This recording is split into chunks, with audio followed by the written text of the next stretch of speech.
UFOs are being encountered all around the world in record numbers.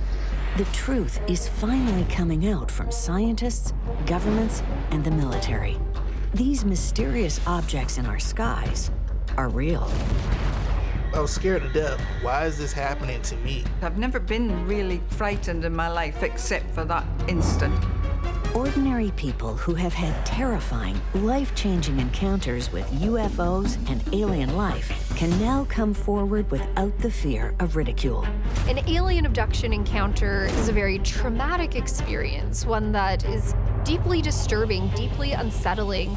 These personal and emotional stories are tipping the scales to belief. This is going to change the world. This is going to change the way people think. We will finally know for sure that we're not alone in the universe. The tall creature approached me with a tool. I was yelling, screaming, get me out of here.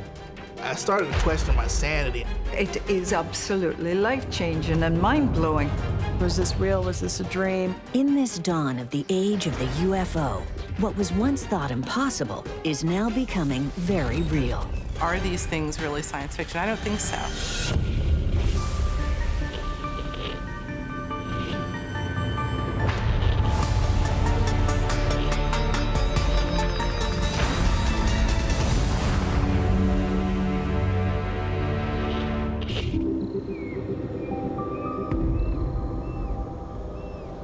Missing time, lost memory, deep emotional and sometimes even physical trauma. These frightening tales of abduction by extraterrestrial creatures may sound like science fiction, but they're not. They're all too real. I've never had any doubts, not for a minute, and I've never changed the story. I knew that I had experienced something, this awful, terrifying experience where I was left devastated and traumatized. To this day, I still don't believe what happened to me. An alien abduction encounter is a profoundly enmeshed experience with the unknown, where we have alien abductees who proclaim to be taken aboard spaceships held by actual alien entities, subjecting them to lab tests, experimenting with the properties of their bodies, and often accompanied by stories of missing time, where all of a sudden the days seem to pass and the abductee has no awareness of where that time went or what happened. It certainly, for the experiencer, is something that comes across as a very horrific ordeal. We're embarking on a journey with a horrifying potential outcome. The very idea that a UFO encounter could lead to an abduction, or worse, cracks open every normal and accepted reality of our safe existence here on planet Earth. It's a very, very scary moment when somebody feels that they've been abducted or taken. People will remember being physically examined. People wake up with mysterious scars on their body, little scoop marks, or bruises, or puncture wounds, broken bones even. How can we possibly protect ourselves and our families from dangerous otherworldly creatures with no known defenses or any real understanding? Erin Montgomery will never forget her terrifying abduction experience. I was able to see that there were two rather tall, gray alien-type beings at the foot of the bed, and that's really when the panic set in. After my experience, I was afraid of the dark. I would spend hours trying to sleep, but huddled in a corner thinking, oh my God, don't come get me, leave me alone, don't come tonight, please just don't come tonight. Ex-Marine Terrell Copeland would soon face that very same fear. He claims he was taken against his will by extraterrestrials in 2007. It was very terrifying. I remember I fell asleep on my couch and I woke up to someone trying to get him in my front door. Like the doorknob was jiggling. And I went to get up. I couldn't move. I'm like, okay, I'm starting to panic. because there's somebody trying to open my door and I can't move. Stuck in a terrifying limbo and longing for his 9mm, Terrell hears an otherworldly voice. The voice was in the room. It was as if there was a person there, but you couldn't see him. The voice said, "It's okay. We don't mean you any harm. You don't need your firearm."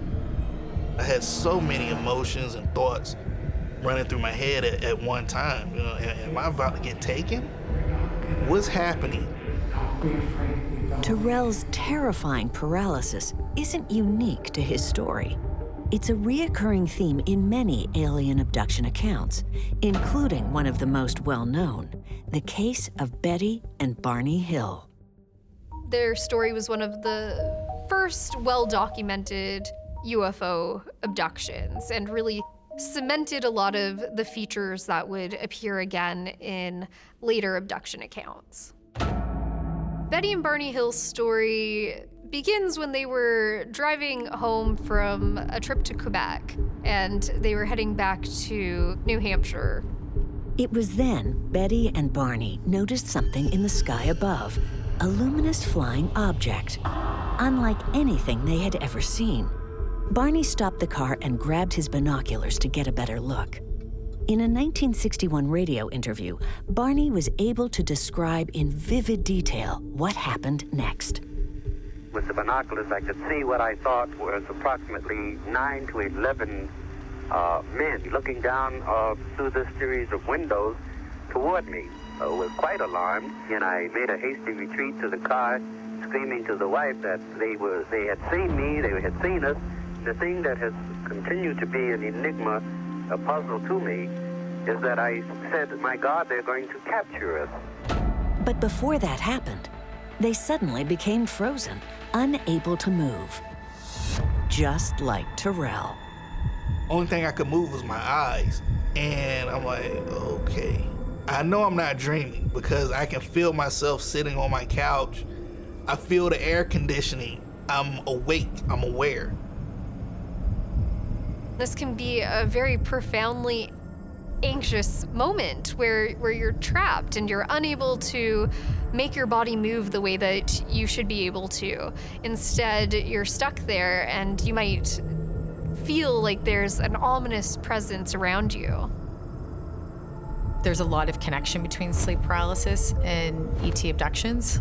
This frightening medical condition is actually much more common than most of us realize. A lot of people reporting sleep paralysis also claim that they encounter strange beings or strange presence in the room. It's like they're trapped in a dream, but this is real. I was scared to death. I couldn't move. Racked in horror, Terrell is held prisoner, locked in his own body, unable to move. I was trying to get out of this vulnerable position that I was in.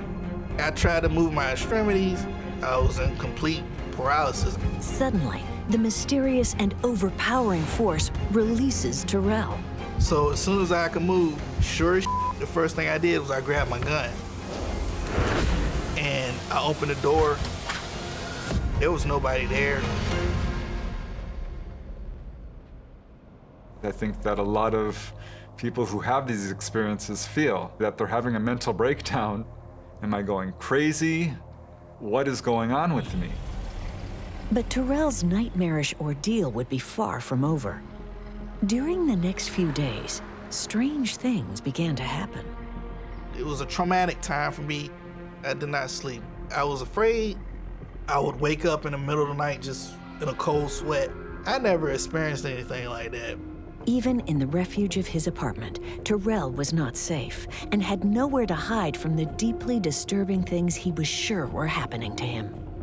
It's like 3-something in the morning, and as soon as I wake up, I look at the clock, it says 3:30. And like that, my alarm goes off, and it's like 5:30, and it's time for me to get up to go to work. What happened to those 2 hours? And that happened 2 nights in a row. Face to face with the unfathomable, stress began to wreak havoc on Terrell's mental and emotional state. Am I crazy? I don't know what's happening. Terrell struggled to come to terms with what was happening to him, and it would become even more bizarre as he began to piece together faint, foggy memories of an extraterrestrial abduction. I always try to write stuff down because as time goes on, you start to forget some intricate details of what happened because it's too astounding. Terrell's journaling unlocked the door to his nightmarish buried memories. I remember I watched the movie and I fell asleep. When I woke up, I wasn't in my apartment anymore. I was somewhere else. I don't know if I was in a military installation, if I'm in outer space, I don't know where I'm at. I'm just not in my apartment. And I'm looking through this corridor and I remember there was something like a being much shorter than me standing there. He didn't have any hair, eyes were all black. So I kind of like was taken aback. Suddenly, Terrell was stricken with fear when he realized what he was looking at. I jumped, like my heart jumped, because this is an alien.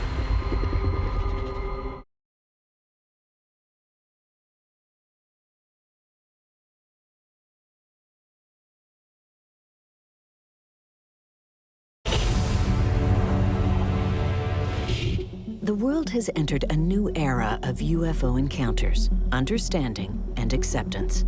Incredible eyewitness testimony and a growing number of declassified files of alleged extraterrestrial encounters rattles our sense of security within the vastness of the cosmos.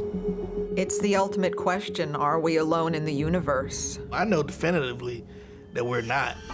Terrell Copeland came to this conclusion in the most chilling of ways. In 2007, the ex-Marine claimed he was taken, beyond his will, by unknown entities aboard one of their crafts. I certainly don't know where they're from, but they're not human. And Terrell's experience would bring on a roller coaster of intense emotions.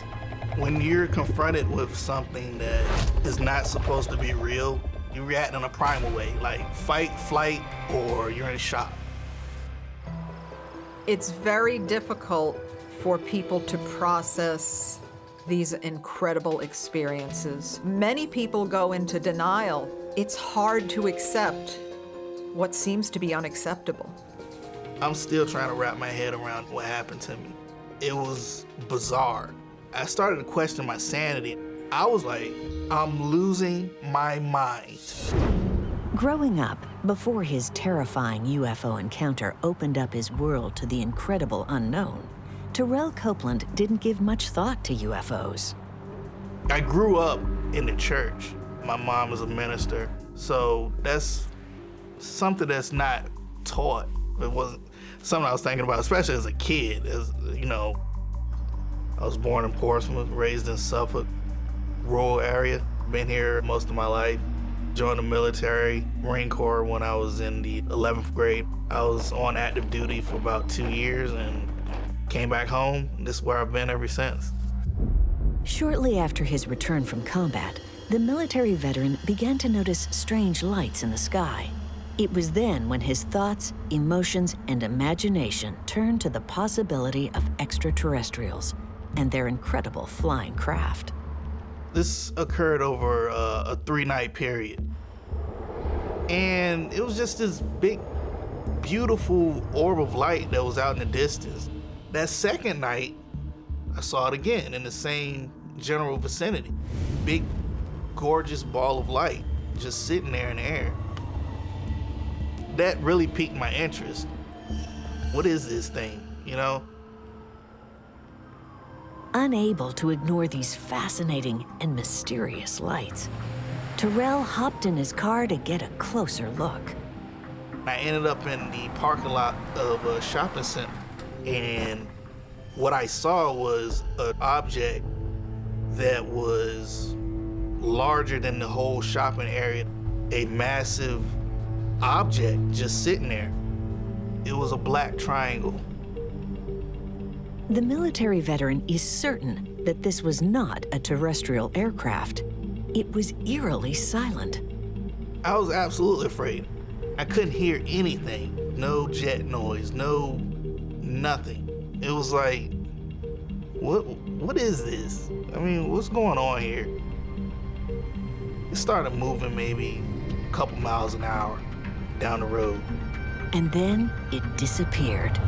It was gone, but the encounter would forever alter Terrell's life.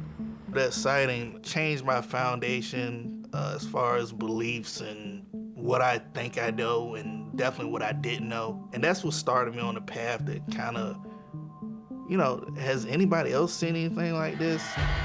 Terrell's new mission was to keep an eye to the sky and document the UFO if it ever returned. And in 2007, it did. His footage of the triangular-shaped craft would become one of the most widely shared UFO videos ever. I was like, man, who gets to witness stuff like this? You know, this is unreal. Unidentified triangles in the sky, like Terrell's, have been witnessed around the world. Triangular UFOs are very common. We've had multiple sightings that were triangular UFOs. One of the most famous sightings of triangle-shaped UFOs was in 1990 in Belgium. Over a period of a few months, several eyewitnesses came forward, claiming they saw anomalous triangle objects in the sky. In the Phoenix Lights, famous Phoenix Lights scenario back in 1997, that is what many, not all, but many people reported seeing either lights in the shape of a triangle or, in fact, a vehicle of some kind in a triangular shape. Sightings of these crafts have increased over the years. In 2020, the U.S. National UFO Reporting Center recorded 200 reports of triangle-shaped crafts. Is a triangle conducive to their purpose, their mode of motion?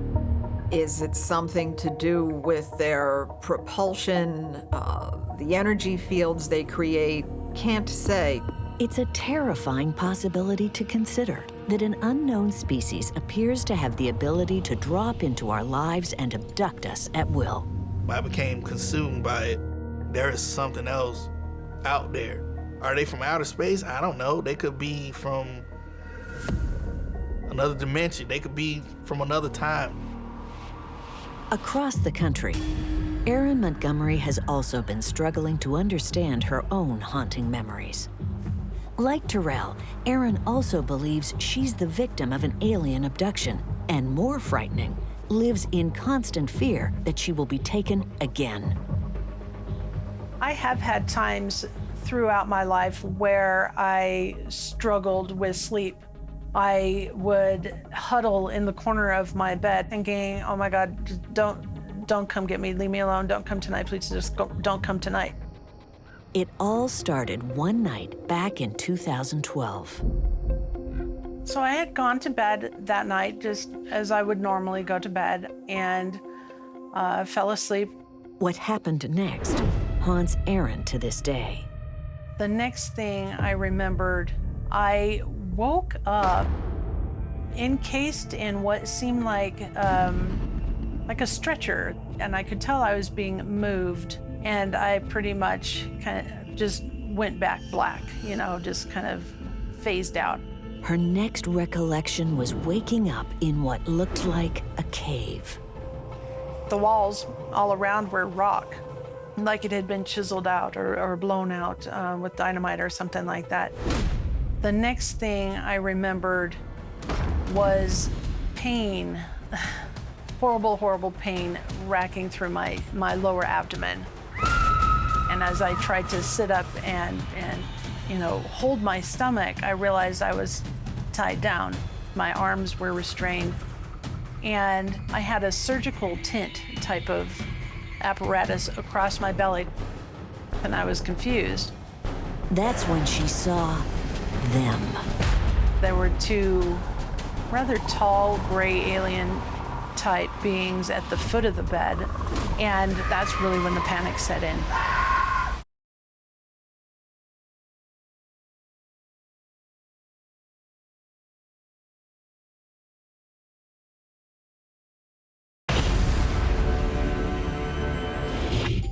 Our worldview of UFOs and aliens is shifting. One incredible, terrifying encounter at a time. The lives and day-to-day routines of unsuspecting UFO experiencers are suddenly and horribly altered.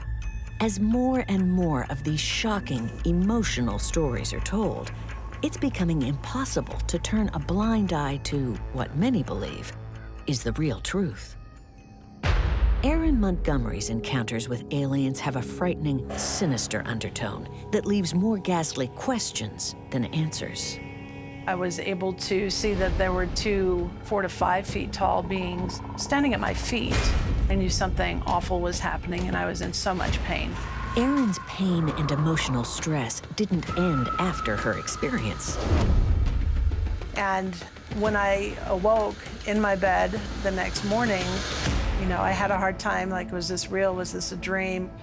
I didn't know if what I had experienced was real or not.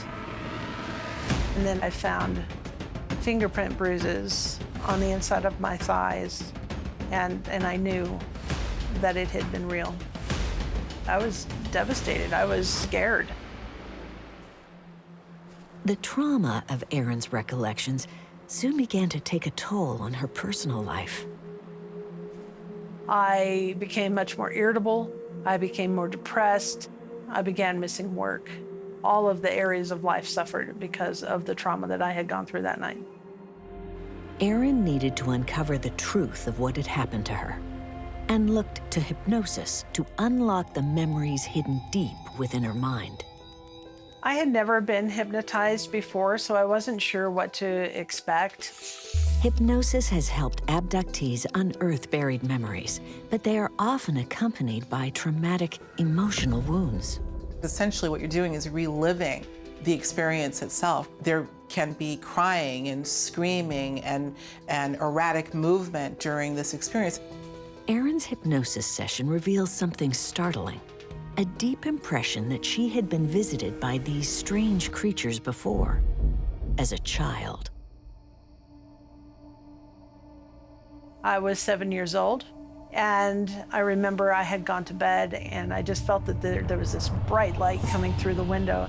And it was at that moment that I realized there was somebody standing next to the bed. And they're not alone. Erin sees there are 2 other unknown beings in her room as well. So there were 3 in the room. And the one at my feet slid his hand under my foot, and it was at that point in time that I levitated out of the bed. Levitation is one of the more common elements of abductions. They don't open the door. They go through the window or through the roof of the car, through a wall, through the ceiling, and invariably onto the craft. Which is exactly what Erin claimed happened. I could feel my molecules like shifting apart and passing through the molecules of the ceiling, eventually out through the roof and into the sky. And all 4 of us are floating in what I then could see was a beam of light rising up to a ship in the sky, and it was a saucer-shaped ship. Erin's experience takes a horrific turn when she arrives inside the mysterious craft. They took me into a room, what I would call like an exam room or something like that, and they put me into a chair and strapped me in so I wouldn't be moving around. And it was at this point that another being entered the room. Erin remembered this entity was not like the others. Its appearance fills her with a desperate fear. I became so terrified of this being that I tried to get out of the chair. I was yelling, screaming, get me out of here. The creature approached me with a tool that was like a fork. It had 2 prongs on it, and resting in the middle of the prong was a biological, like gelatinous piece of something. It was inserted into the roof of my mouth, and woke up in the morning with no memory at all of what had happened. The astonishing details unearthed during Erin's hypnosis session are actually quite prevalent in many abduction cases. Erin's report has a lot of the typical motifs of an alien abduction. Being frozen on the surgery table, being unable to move, being stuck there. This is something that is very disturbing in the way that these stories are recounted. But many abductees are reluctant to tell their story. A lot of them don't talk about it because they're scared that they're going to be judged.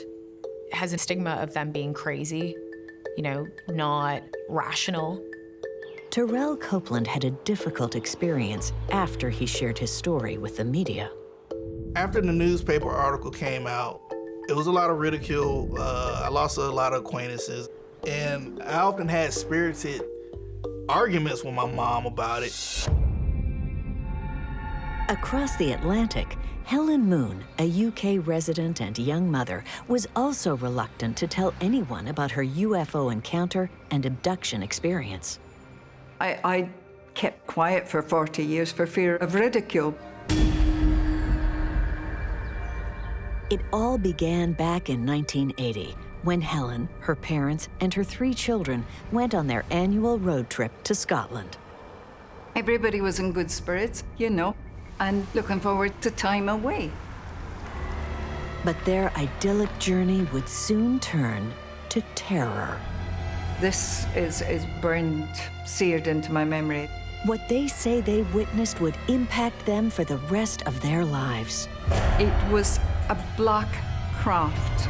It was triangular, and it just slowly rose through the trees.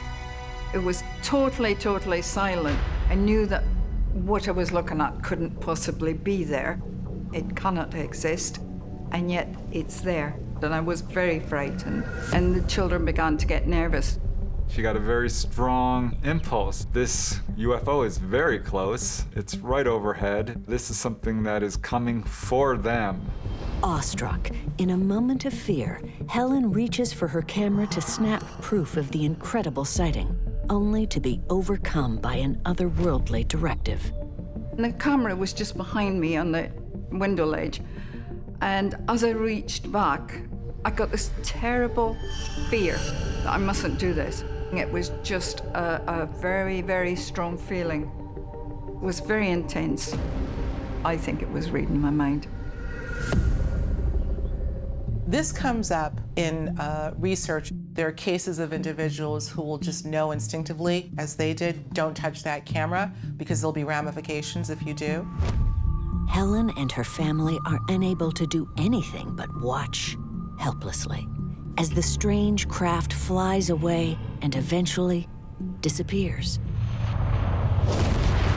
Like it never happened. The next conscious thought, we were suddenly at Edinburgh. And we arrived there actually on the stroke of midnight. We should have been there about 6:30 in the evening. And we were all, what happened? Where have we lost the time? Nobody had any memory, and we were just so confused. This realization raises Helen's encounter to a whole new, bizarre level, with frightening and gut-wrenching implications. I think that we were taken somewhere. I've no proof of that. I just know that it happens. Something abducts you and your children. That's an invasion of the very worst sort.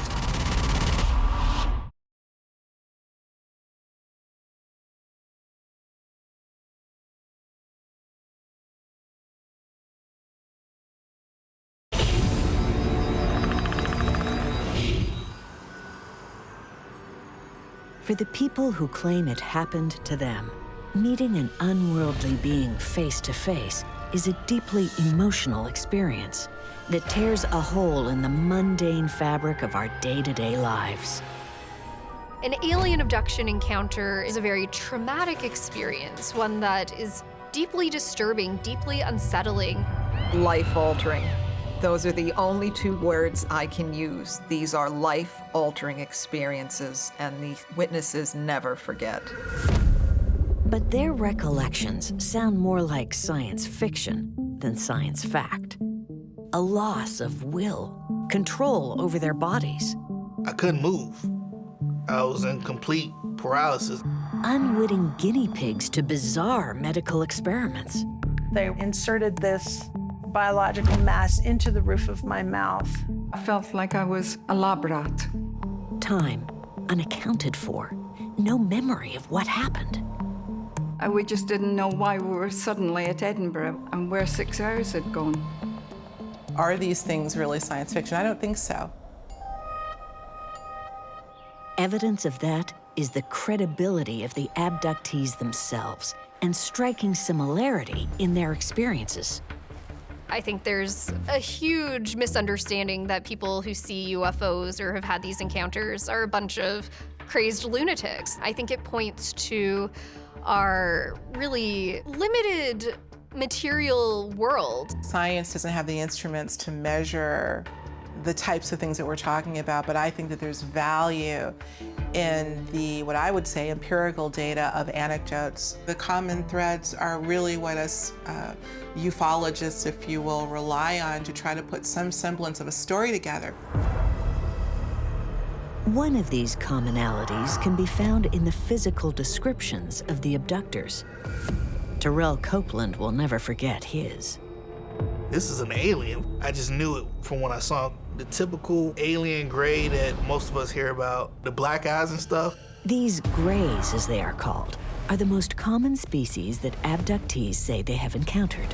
They are described, the large bulbous heads, the large eyes, a slit for a mouth, slit for a nose. There have been multiple species identified and described, but the grays are probably the most enigmatic and auspicious of them all. But as a child, Erin claims she was confronted by a being far more monstrous. I cannot recall exactly what he looked like. I do know that his head was triangular in shape and was extremely tall, like maybe 7 feet tall. He scared me so bad. The descriptions of mutant space creatures don't stop there. At least 25 to 30 species have been identified. The mantis or mantid grasshopper-like beings, to feline species, to dog species, the dolphin species, many animal, interestingly. Stories of contact with these possibly malevolent interplanetary beings have been around since the beginning of time. And there is compelling historical evidence that could prove it is more than just myth. A depiction of a possible alien visitor from ancient Egypt in a 16th century painting, The Baptism of Christ, with a curious inclusion and many others. There are stories throughout our human history of encounters with anomalous things or entities. Mesopotamia, one of the first civilizations, have a very ET-like folklore attached to it. And in many traditions and indigenous cultures, there's just too much evidence, I think, in the annals of history to say none of this exists. Missing time and erased memories can be found in many stories of extraterrestrial encounters. And like with Terrell, Erin, and Helen, it can elevate the emotional stress of their experience. I didn't have any memory at all that anything strange had happened. The memory was washed away. The missing time enigma is probably one of the most perplexing and yet most common aspects of the abduction phenomenon. There's a chunk of time in which you didn't know what you were doing, and they don't know where that time went. And not knowing where you went or what happened to you is terrifying. Somehow these beings, they're operating outside of the framework of time that we know. I call it a time warping. Time warps when you're having experiences where there's an alteration of consciousness somehow. They have the ability, it seems, to shift our own consciousness in the process of all this in any way they want. It's petrifying to know that they have the ability to do that. It also raises an important question that anyone would ask their alien captor. Why are you mind blocking? What is to be blocked that I'm not to see or remember? And the answer may be more unsettling and sickening than ever imagined. It didn't take me long to realize that they must have been harvesting a fetus.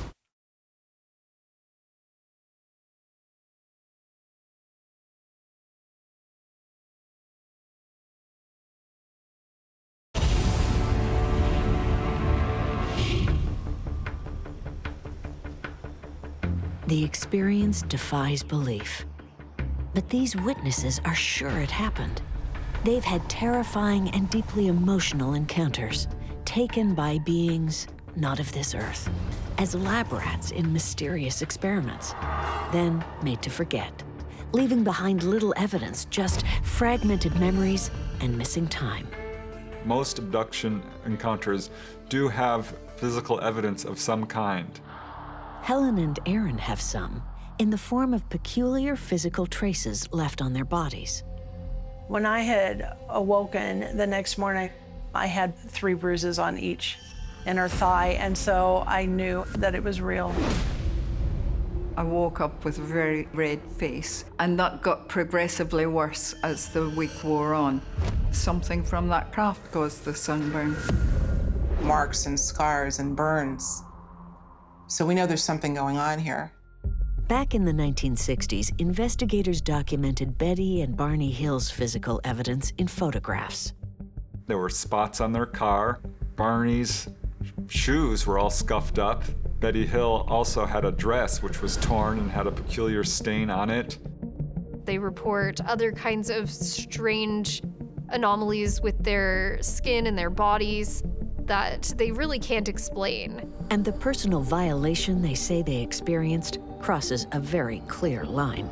They were basically subjected to procedures without any sort of consent. It's something that comes up time and time again in abduction stories. Ghastly medical experiments and painful procedures on various parts of the human body.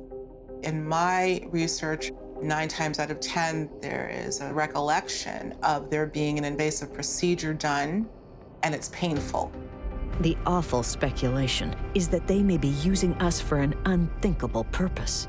The aliens that they described were very much interested in their reproductive capabilities. Barney had a device attached to his groin, and Betty as well seemed to have a sort of pregnancy test. And Erin Montgomery is sickened by what she believes her alien abductors did to her. I believe that what happened to me when I had been taken was that they had taken a fetus from me. There was only one problem. I was not sexually active at the time. There was no way I could have been pregnant. So how do you explain this? And I believe the ETs are creating a hybrid race or revitalizing their race with our genetics. Their race is dying out, and they are taking women and they will impregnate them. And at about 3 months, suddenly the pregnancy disappears. And I think Erin's story supports this. Erin had no lingering health issues related to her experience, but Helen suspects her close encounter almost cost her life. I've had cancer 4 times. A very fast-moving malignant melanoma. All told, I think I've had 24 doses of chemotherapy and 15 of radiation treatment. And I'm still here. I think that something truly happened here. There are a number of cases where people have gotten too close to a UFO and experienced what pretty much looks like radiation sickness. For Helen, Aaron, and Terrell, their incredible eyewitness testimony gives credibility to the intense emotional impact of their experiences. And although their stories are radically different, they contain incredible physical evidence and some startling similarities common to alien abduction cases. Being frozen, unable to move. Often when ETs will enter a person's room, they will paralyze this person. And I think the missing time is something that's put upon by the ETs, who will often say, "Don't worry, don't be afraid, we're going to erase your memory of this."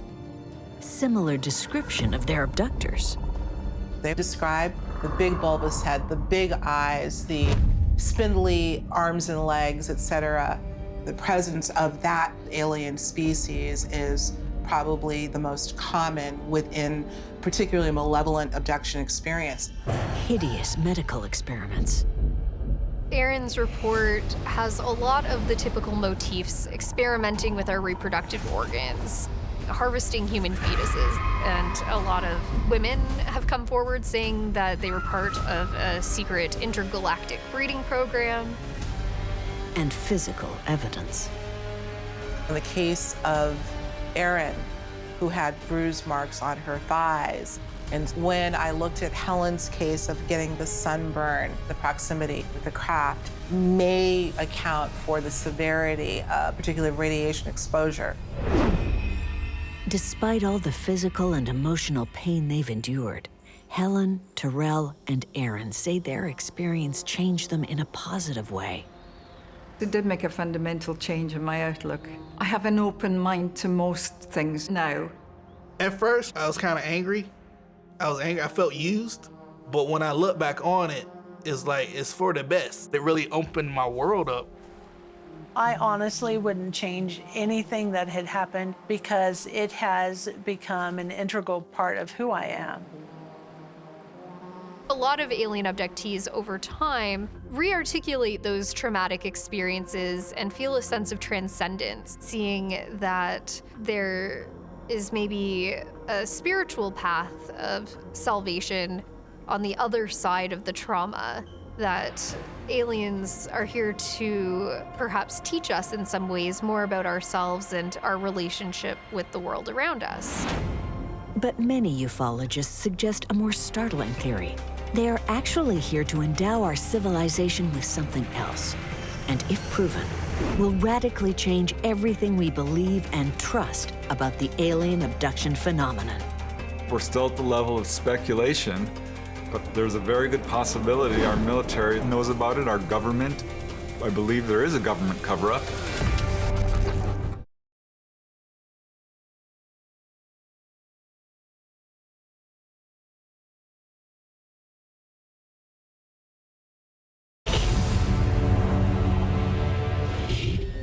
In a brief, tiny flash of cosmic time, belief in extraterrestrial civilizations has grown significantly.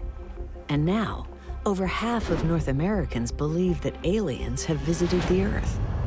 Belief in abductions has increased as well, as more and more painful and shocking first-person accounts are being shared. I think that's a step in the right direction. Being able to share an experience that one profoundly believes in to others who don't simply dismiss that experience, that becomes a really important way of reflecting on what they have seen or what they've encountered. And that's going to drive that narrative even farther within the mainstream.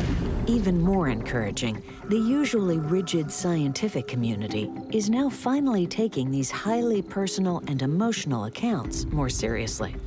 It's finally coming together as the start of a new science. They're doing legitimate scientific studies, writing papers. They are starting to look at these phenomena within the context, particularly of quantum physics, as an example. All of these cases of missing time. Well, if time operates linearly and it is very predictable, then how can this be? Fortunately, there is an aspect of science that studies that. How their crafts would be able to journey enormous distances to our planet, and for the most part, avoid human detection. How many times have you seen or heard of people describing a craft showing up in the sky right in front of them? The craft literally disappears out of sight. The atoms and molecules that make up the craft may be operating in that same fashion, where they know how, literally, to bend time. There is no technology here on Earth that comes anywhere close to matching this. It scares the daylights out of me. These seemingly magical technological abilities are likely why the US government and various military branches are now so interested in this phenomenon. Our military knows that these craft are many, many thousands of years ahead of us in technological abilities, and we have a long, long way to catch up to doing what they can do. And some ufologists believe human governments may be getting alien assistance. There are a lot of whistleblowers out there who have revealed what they know about UFOs, and they come from the military-industrial complex. We're still at the level of speculation, But according to some sources, our government has made a deal, a diplomatic agreement with the ETs. They are here to give us some of their technology. And more alarming, our leaders may be turning a blind eye to what they've been doing to people like Terrell, Aaron, and Helen. Our government is allowing these abductions to take place in exchange for technology. Our own military, our government, has spent an enormous amount of time, money, and energy making this subject look ridiculous and telling witnesses that they were hallucinating, that they're lying. This is very concerning. If we were to have open official contact with ETs, this is going to change the world. This is going to change the way people think. We will finally know for sure that we're not alone in the universe. But for the people who believe they already met them, they know their lives will never be the same. That night changed my life, changed my foundation as far as beliefs and what I think I know and definitely what I didn't know. Now my life makes a lot more sense to me. And I think that myself and many other experiencers who are coming out and talking about it now are part of the process of helping others wake up and understand. I think that there are many mysteries in this universe that we haven't even bothered to recognize yet.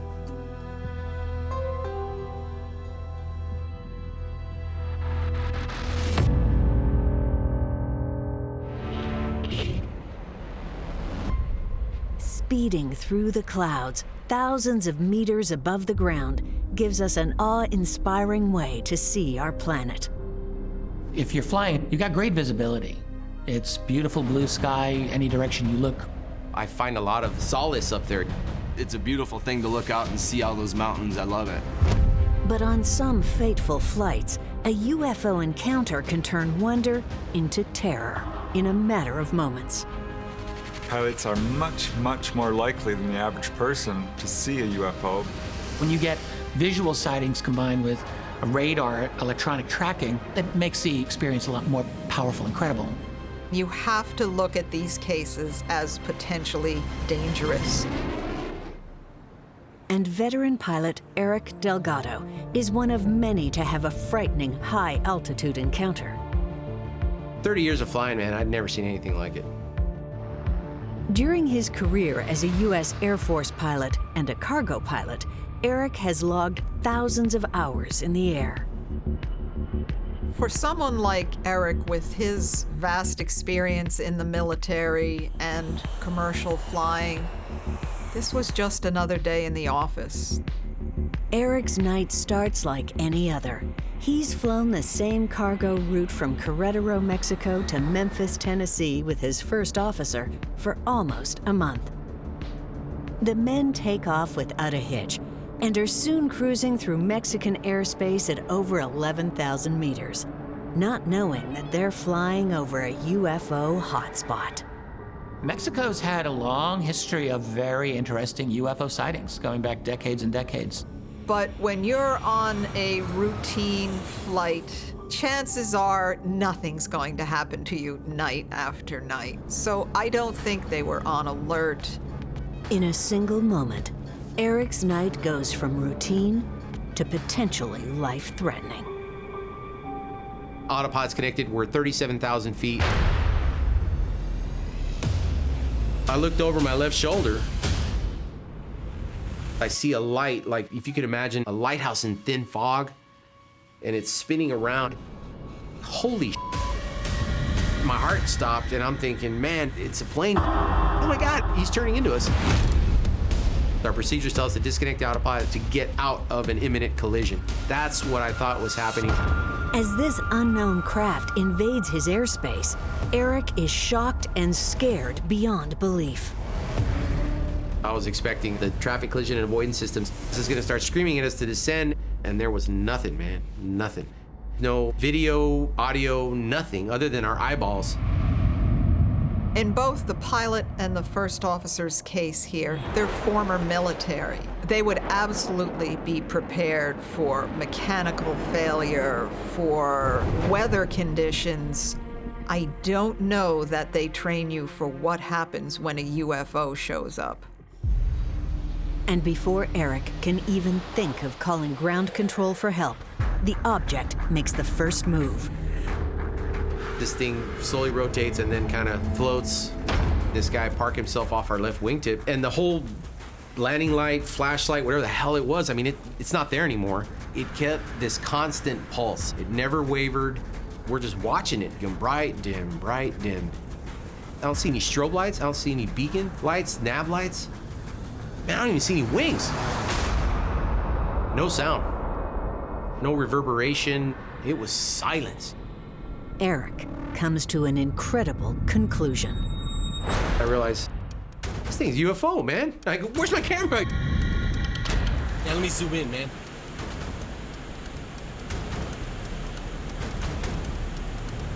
It's like an orb, man. Look at that. It's pulsating. Eric is far from being the only pilot to see strange lights in the sky. Airborne sightings go all the way back to the early days of aviation. One of the first and most famous air encounters occurred in 1947. The Kenneth Arnold sighting is really the grandfather of all aerial encounters. On June 24th, 1947, Kenneth Arnold was flying in Washington State near Mount Rainier when all of a sudden he saw several strange objects flying through the mountains. I assumed at the time they were a new formation or a new type of jet, though I was baffled by the fact that they did not have any tails. It passed almost directly in front of me. Kenneth Arnold described their motion as being saucers skipping on water. That is where our modern flying saucer term came, and what really brought the American public to the realization that something was going on in our skies. If it's not made by our science or our Army Air Forces, I am inclined to believe that it's of an extraterrestrial origin. As a pilot, seeing a UFO is an unexpected and unwanted event. If you were a pilot in the 50s, 60s, 70s, and you reported a sighting, chances are you would have a desk job the next day. But in this new era of ufology, viewpoints are changing, and the truth is emerging. Some 10 or so years ago, they issued a directive to commercial pilots that if you had a UFO incident, you should report it to one of these civilian groups such as NARCAP.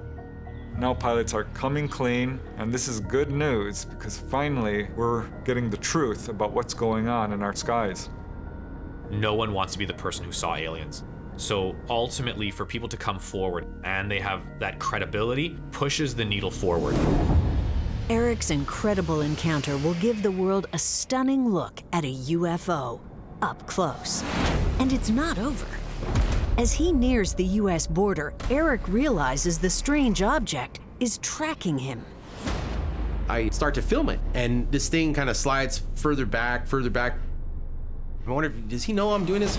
I got on the radio and I said, platillos, platillos, which in Spanish means UFOs.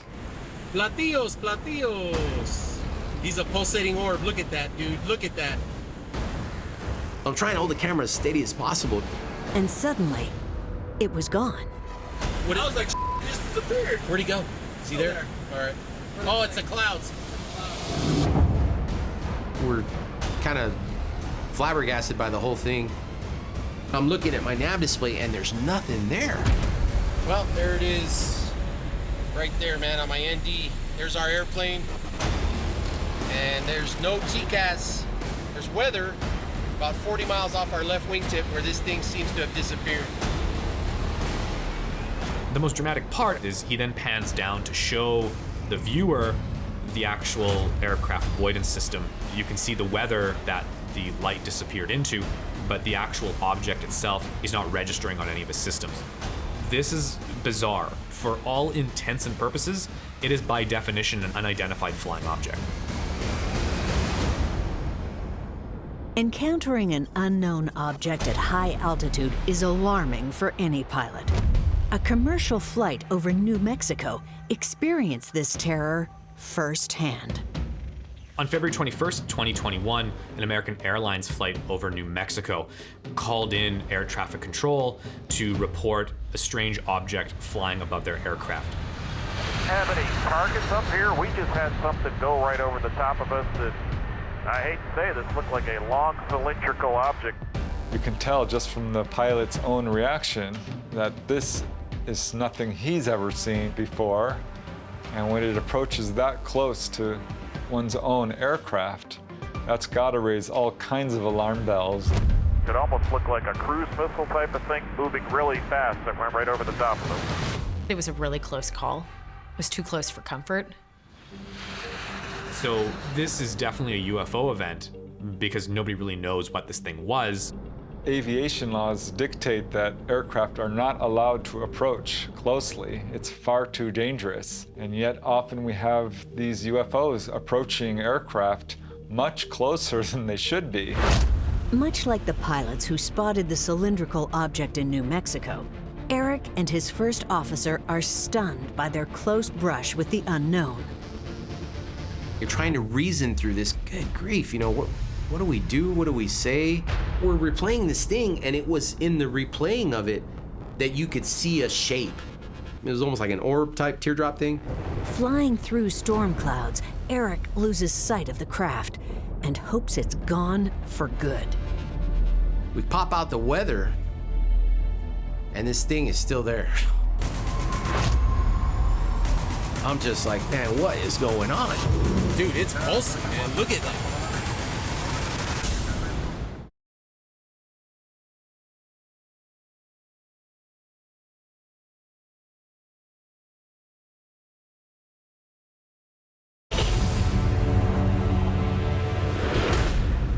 We've entered an incredible high-flying era of airborne UFO experiences.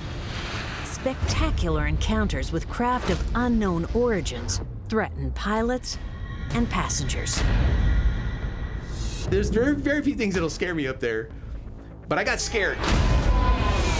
Racing through the night sky, pilot Eric Delgado is locked in the grips of a mysterious UFO encounter. I don't believe what I'm seeing. We're just watching and watching and watching. And I was like, oh no, she grabbing my camera, boom, and I'm filming another video. See, look at the shape, see it?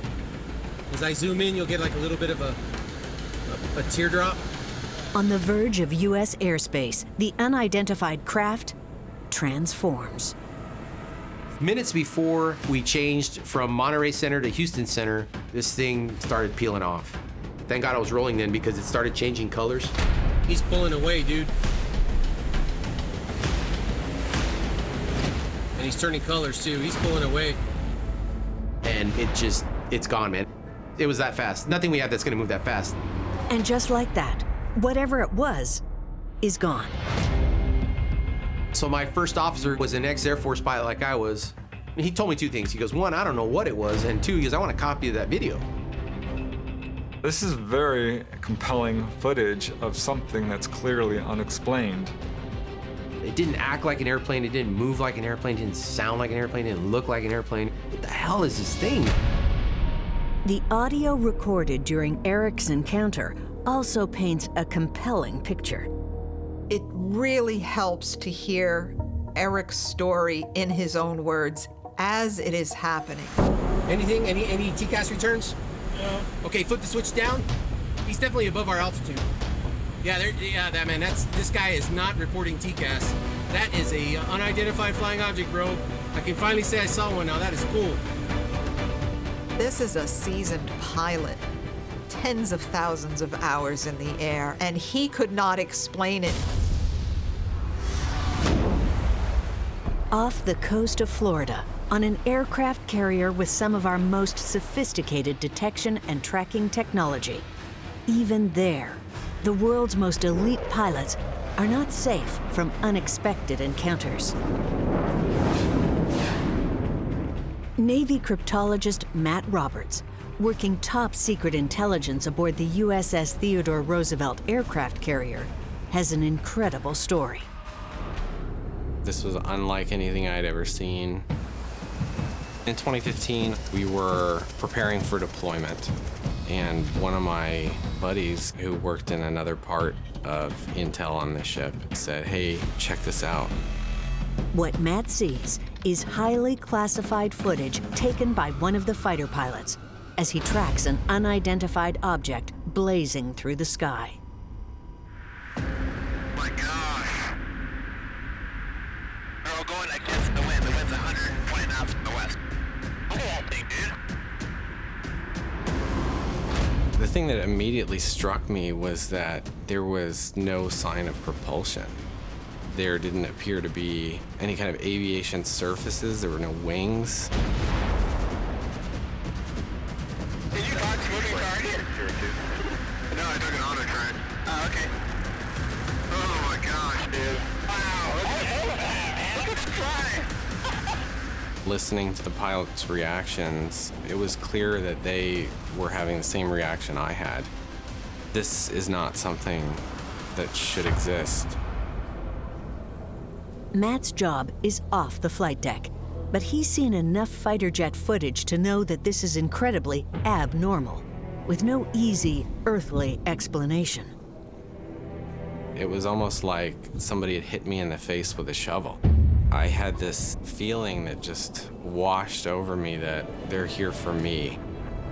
This first encounter is just the beginning for Matt, and will one day become the smoking gun that cracks the classified world of UFO sightings wide open. What exactly are we dealing with here?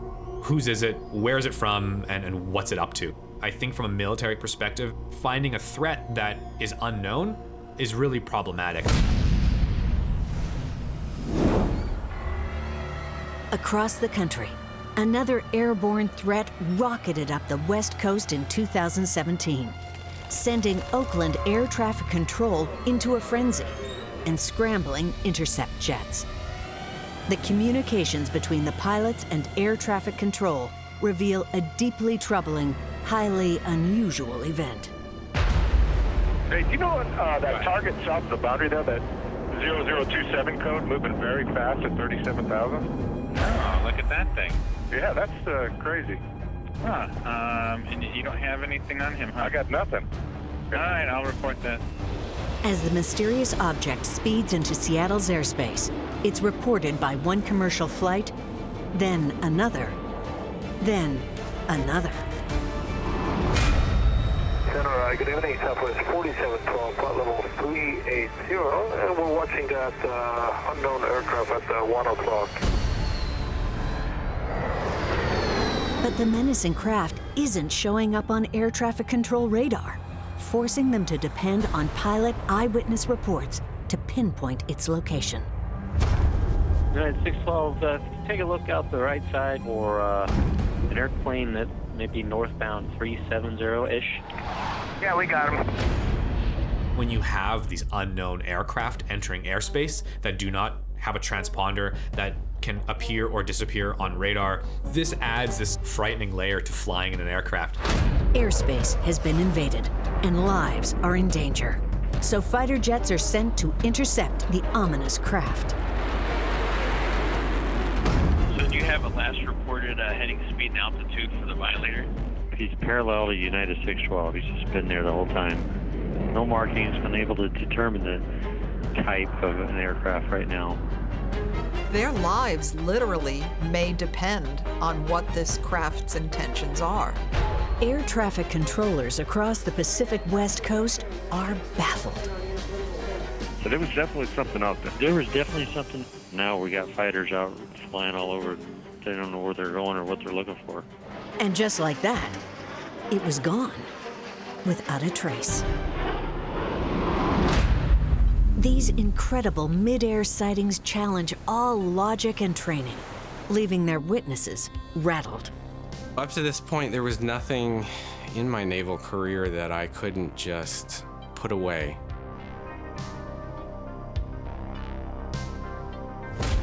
I didn't have an answer for that. I didn't know. But what do we do with this building momentum of sightings and information? I think we need to start getting some of those secrets out into the public. I don't buy the mass hysteria theory. We know what's out there. We're just waiting for the government to pick up the pace. I have a certain level of trust in my fellow man that he can handle this without going nuts. I was already a believer, but I just thought, oh, I'll never see one. Back on the USS Theodore Roosevelt, Matt Roberts is grappling with unexpected emotions. I found myself just watching this footage over and over again. I didn't understand that reaction that I was having, but it was incredibly emotional and very disturbing. It was on par with, you know, being deployed and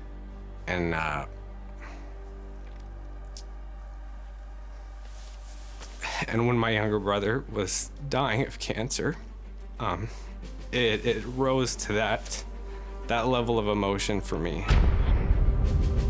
When someone like Matt, who sees things that are top secret, looks at this video and has absolutely no explanation, that's incredibly important. Science tells us this is impossible. So there was this kind of questioning of everything that I thought to be reality up to this point. I wasn't sure what to believe. And some mysteries may never be answered. If there was some kind of program that studied this in the government, I wasn't read into it, so I'm just never gonna know what this was all about. This wasn't something I ever thought would see the light of day. But years later, Matt finds himself once again face to face with the disturbing footage. And this time, it's in the public eye. One day my brother sends me a link to the New York Times article about the Pentagon's UFO program. Here I am watching this footage now on my phone that I had initially seen behind closed doors in a classified space. It was like somebody had knocked the wind out of me.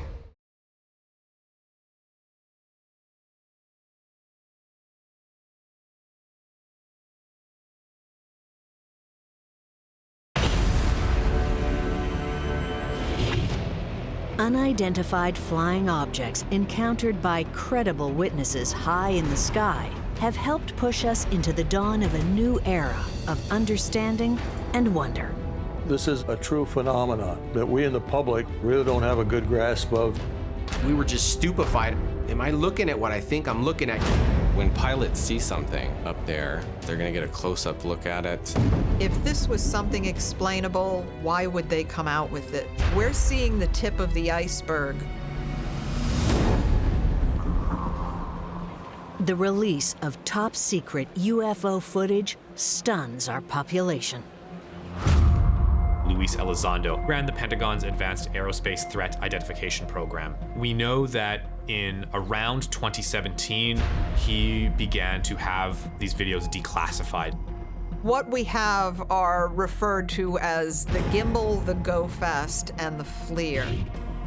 They made a big splash in the media. It was shocking. It was not something that we were expecting. You've got the establishment media now actually looking at this as a serious, genuine phenomenon. The genie is definitely out of the bottle now. The US government has officially shown us these videos of objects they cannot explain. There's no going back from that. For Matt, the official release of this incredible UFO evidence has a powerful and profoundly personal impact. I was there when this was collected. Watching this again, I was having just this intense emotional reaction to it, and it wouldn't go away. Like Matt, Eric is transformed by his experience. Jeez, man, that is freaky, man. I was reviewing the clip over and over again, and I can't believe what I just saw. Looking to share his stunning encounter, Eric reports his sighting to the Mutual UFO Network. They said, you know, we have footage on file that looks a lot like yours, but it's taken from the ground. You're the first one that's been taken from the air. Even though I was never a believer, I believe it now. This has obviously changed my life. I thought I was going to stay in the Navy and retire. I decided against that. It's not for any of us to tell somebody in the military how they're supposed to risk their career by coming forward with a UFO story. For those that do, you find that they're usually guided by a higher sense of public and civic duty. This footage was released to the public, and what happened as a result was this massive resurgence of interest in UFOs. We're comparing, we're analyzing, we're asking questions. The public woke up to the reality that something is making incursions into American airspace. There's a lot we don't know about this, but it does appear to fit the pattern of long-standing UFO encounters by the United States military.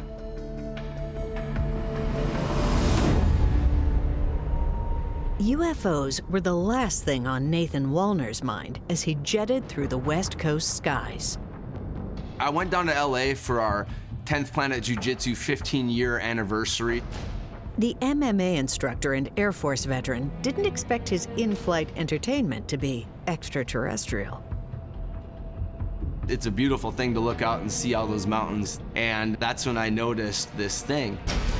It was unlike any other airplane or jet that I saw while I was in the Air Force. You're not going to serve in the Air Force and not know a thing or two about aircraft. This is someone in a passenger plane, not expecting anything to happen. You're idly sitting by, looking at your window and not expecting to see a UFO.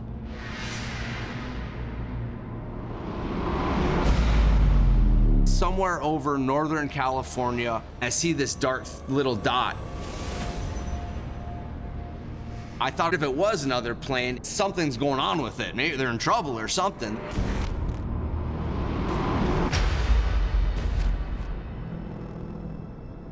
It started to spin around, and then it started to stretch out.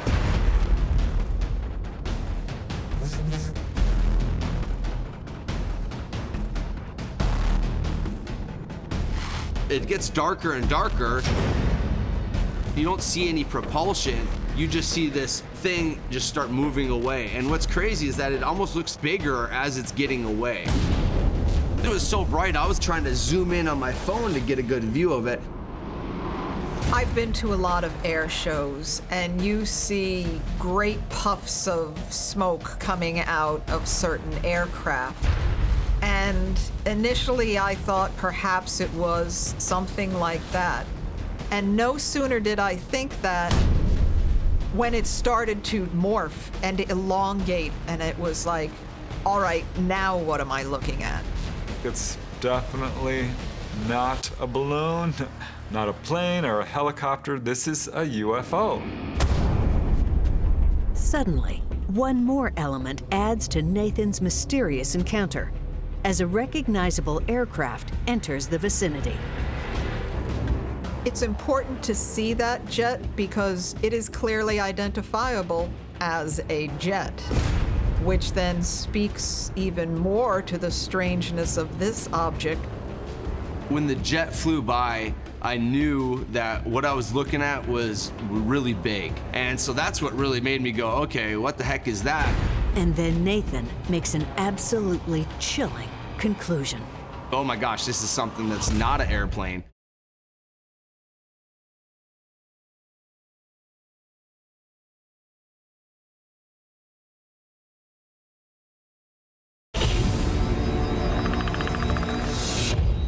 High above the ground, at supercharged speeds, airborne UFO encounters give us an up-close and personal view of unknown craft. It's always cool to see something that blows your mind, and that definitely did. Nathan Wallner's mind races as he tries to process his incredible encounter. Every contrail that I've ever seen has been white. When that smaller jet flies through, it just gives you even more of a contrast to the dark black cloud that surrounded the object. I just knew that the way it was moving like that was not the way an aircraft moves as I know it. The object in Nathan's video is not conducive to human pilots. It's rotating, it's spiraling, it's tumbling. That is not the way humans normally travel. Across the globe, there are 2 passengers who can relate. They were on board a plane flying over the Aegean Sea when they saw an inexplicable shape carving through the clouds outside their window. No, it's not. What is it? Kerry, what is that? What is that? Kerry, what is it? I have no idea. Holy crap.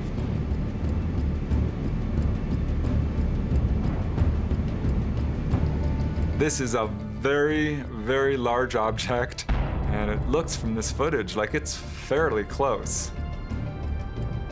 I wanted to find a normal explanation that it was some sort of smoke or dark contrail, but the fact that it seemed to have solid structure at one point speaks against that.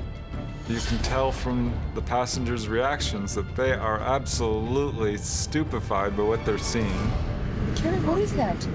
What is that? In all of these cases, one thing stands out to eyewitnesses.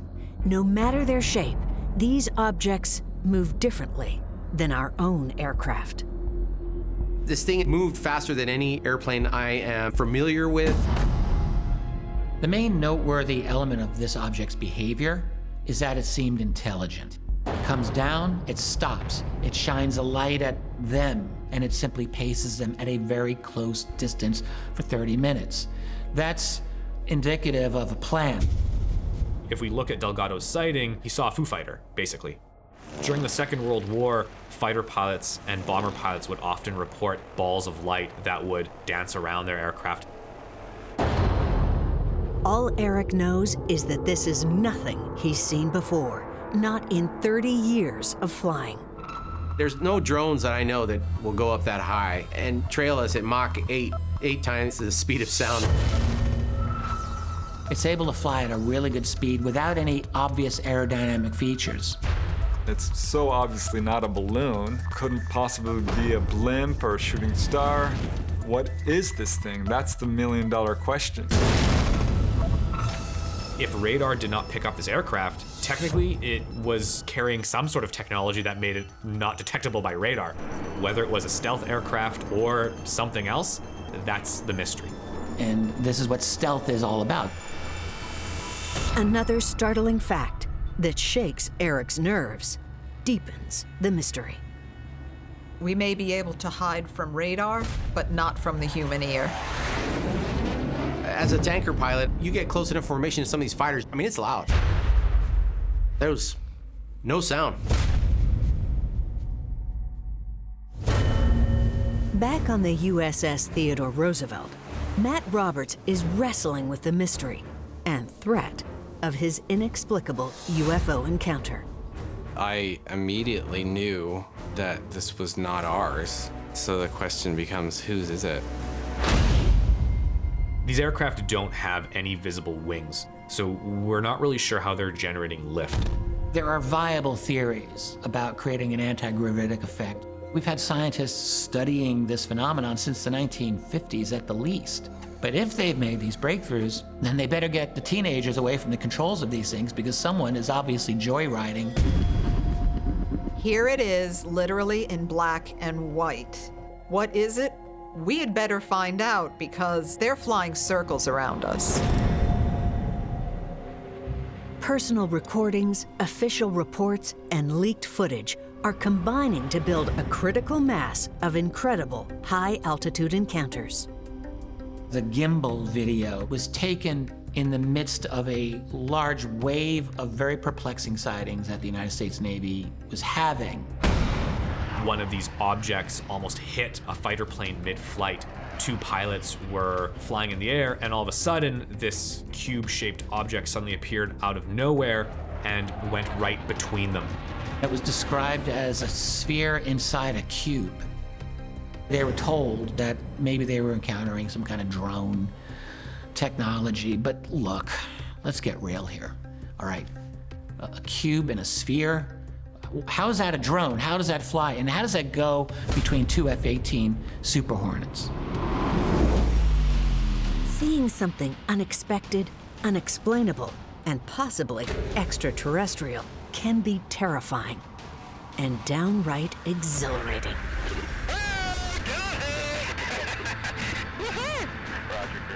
When you listen to men who are flying these $66 million planes yelling like little kids, that just speaks to the credibility of their case. And it's pulsating too, man. That is nuts. Oh, I wish you would get closer. I can't believe you saw it. You don't want a nervous individual piloting these aircraft. You want someone who's able to handle pressure. These gentlemen are able to do that. And so when they see something that they don't recognize, you've got to take that seriously. It doesn't hurt that they were able to record some very interesting video at the same time. The abilities of this mysterious craft are staggering. When an FA-18 Super Hornet has trouble keeping up with another object, that really speaks to the remarkable speed of that craft. An aircraft that is flying at a high speed suddenly rotates and broadsides into the wind. Any aircraft would be thrown out of the sky by doing this. We're infantile compared to what those guys can do. It's not how things fly. Once you realize that there's other stuff out there like that, the possibilities are endless. And once you know that, there's no going back. And sometimes, when you least expect it, the UFO that shook your life to its very core returns. They're back. Are you kidding me? I was in a panic because I knew that this wasn't just in my head anymore.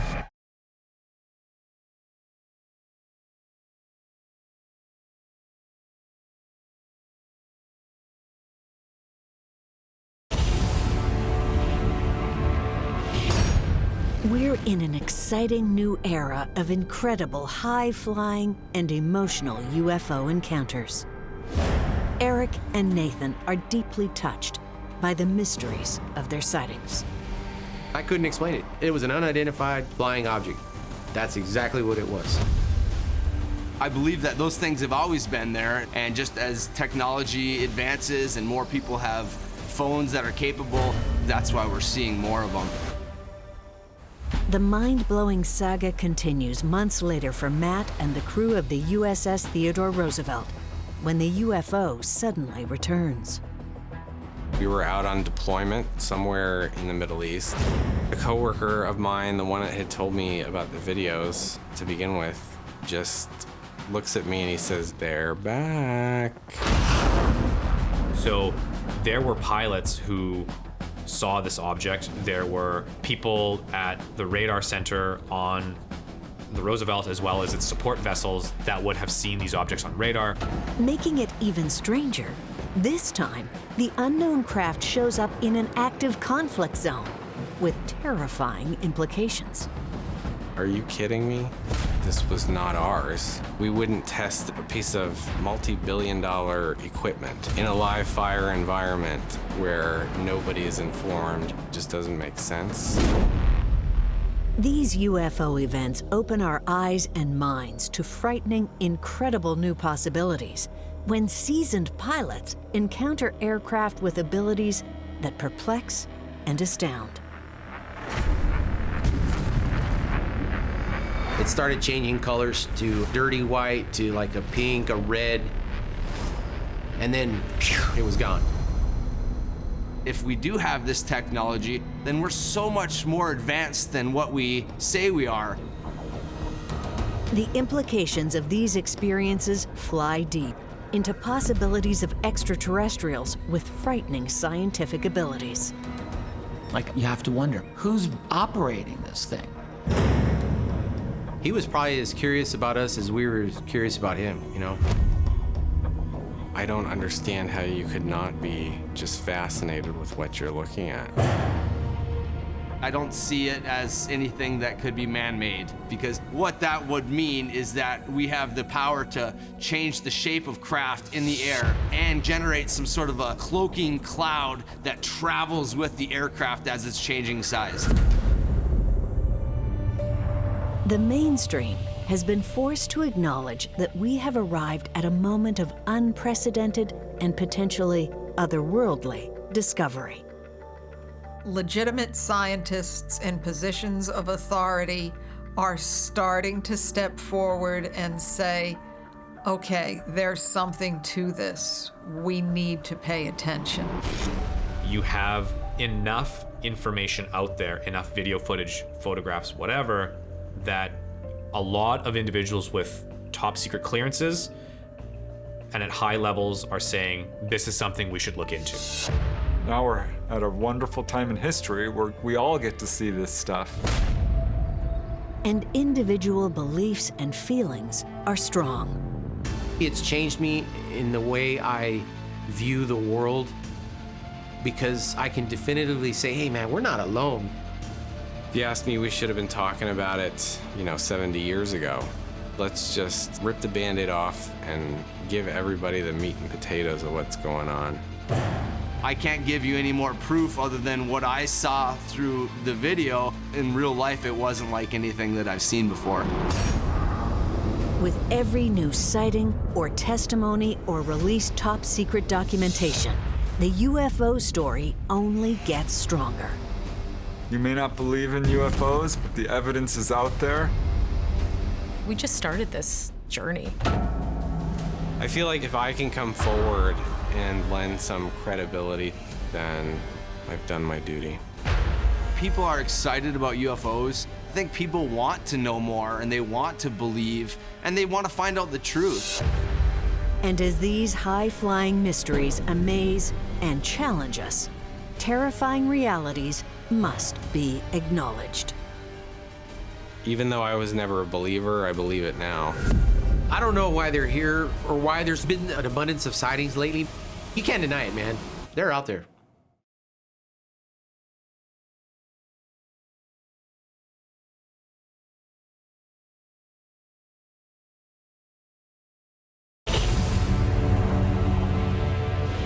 Mysterious objects with frightening technical abilities are seeking out our planes and pilots with increasing frequency. It's crucial we pay attention.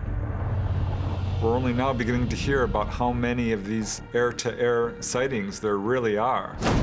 When there are technologies blatantly being displayed in our skies and we have no explanation for it, as a people, we need to come together and realize this might be the most important issue facing us as a planet. And the destiny of our planet may lie in unknown hands. We can record things with our personal devices in a way that we just couldn't do in the past. I think we've got a great opportunity now. If we can crack this door open on secrecy over the phenomenon. The feeling in the industry is changing. That's why it appears we're getting so many more pilot sightings. Regardless of what Eric, Nathan, and Matt thought before their fateful flights, they are now believers. We're not trying to punk anybody. I wasn't asking to see one of these things, it just happened. Now I can say, hey, check this out. Yeah, I've seen a UFO, right? Before all of this happened, I didn't believe in anything kind of spiritual. I have completely changed my mind about all of that. I don't need anybody to validate this thing that I know I saw. What people need is to come forward with their stories.